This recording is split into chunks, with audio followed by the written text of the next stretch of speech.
The Utah Jazz have been one of the biggest surprises so far this NBA season. Over the last couple of years, they were one of the better teams in the Western Conference. And in fact, they finished with the best record in the league during the 2020-2021 season. But after underachieving in the playoffs every year, new team executive Danny Ainge decided to blow it up by trading All-Stars Donovan Mitchell and Rudy Gobert this past summer. Many thought Utah would be a bad team this season and would tank to try to be able to draft Victor Wembanyama in next year's draft. But instead, the Jazz have been playing extremely well to the tune of a 7-3 record. What's going on, guys? It's Luca Rosano here, back with another video. In this one, we're going to be talking about the surprising and surging Utah Jazz. Smash that like button, it does help the algorithm a ton, and also subscribe to the channel, plus hit the post notification bell so you receive notifications every time I drop a new video. If you can subscribe to the channel, that would be greatly appreciated. Also, feel free to follow me on social media where we can keep the conversation going on Twitter, Instagram, and TikTok. The Utah Jazz have a few solid players such as guard Jordan Clarkson, Mike Conley, Colin Sexton, as well as forward Lauri Markkanen, who has been on an absolute tear. But in all likelihood, they won't have any single player represent them in the All-Star game, which will be held in its home market of Salt Lake City. Instead of relying on a couple of players, the Jazz play as a cohesive unit. They beat you with their parts. They have 6 players averaging in double figures and are averaging 117 points per game, which is tied for 4th in the NBA. These are insane numbers. On Friday night, they defeated a Los Angeles Lakers team that has been excelling on the defensive end, and they beat them 130-116. They put up 130 points in that contest. They played an outstanding offensive game, shooting 50.5% from the field and 42.5% from three-point range, while dishing off 31 assists and committing only 8 turnovers. Against a team with Anthony Davis and LeBron James, you shouldn't be able to shoot and make 24 of 27 shots at the rim. You shouldn't be able to dominate in transition with an 172 offensive rating over the course of an entire game. Once again, the Jazz played beautifully offensively, scoring 130 points against what was previously the 3rd best defense in the league, and they won this game with relative ease. The Jazz are doing it through just playing off of each other brilliantly over and over. They just play to give themselves as many options as possible, and then they pick the right option to beat you.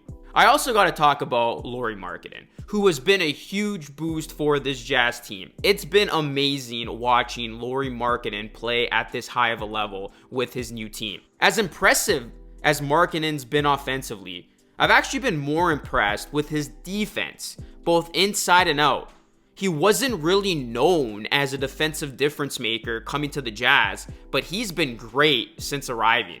And against the Lakers, he had defensive matchups against LeBron and AD. The Lakers kept feeding those 2 stars in the post, and Markkanen forced them into fadeaway shots over his 7-foot frame every single time. He made life difficult for both of them. Right now, the Jazz are just playing like a complete team. When you look around the NBA and the quote-unquote big threes and super teams, I mean, these teams are struggling. You look at the Lakers, they're a mess right now.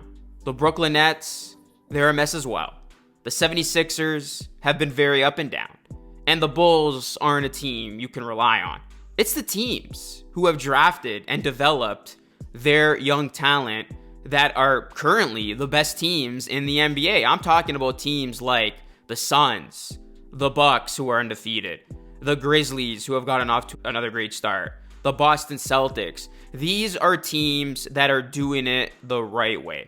And right now, the Jazz are doing it the right way, as this is a team that has been able to beat you in so many different ways. And right now, if they continue this type of pace, the Jazz should absolutely be able to at least have a shot at reaching the play-in tournament. Now, they're obviously not going to keep this tremendous pace up. I mean, if they do, that would just be absolutely unbelievable.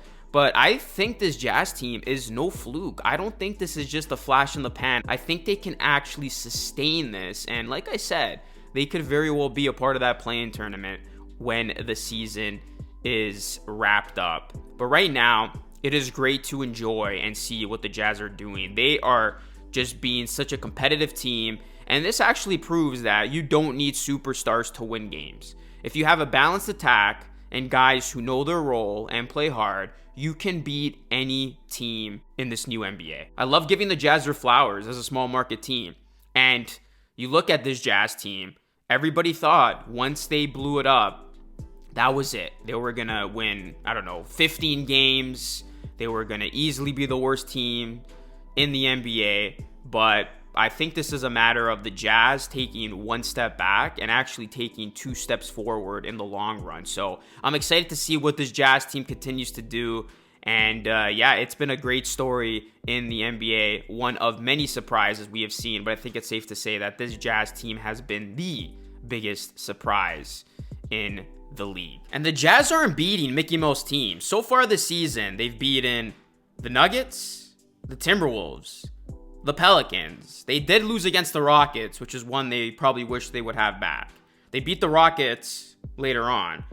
They lost to the Nuggets, beat the Grizzlies again, lost to the Mavs by 3, and then beat the Lakers by 14 points. What has your reaction been of this Jazz team? Jazz fans, let me know. Has this come to you as a pleasant surprise, or do you hate this? Did you want the Jazz to tank and be a bottom-feeding team so they can have a chance to land the biggest prize of next year's draft, and that is Victor Wembanyama, who continues to dominate? Let me know in the comment section down below. I mean, I can't speak on behalf of Jazz fans, but I can say this: winning is fun, and when you are able to win when people least expect it, it feels even better. So that is it for today's video, guys. Thank you so much for watching. Again, hit that like button, hit that subscribe button for more Jazz content just like this. And I will catch you all again in the next video. This is Luca Rosano signing off. Have a great rest of your day. Take care, and we'll see you next time.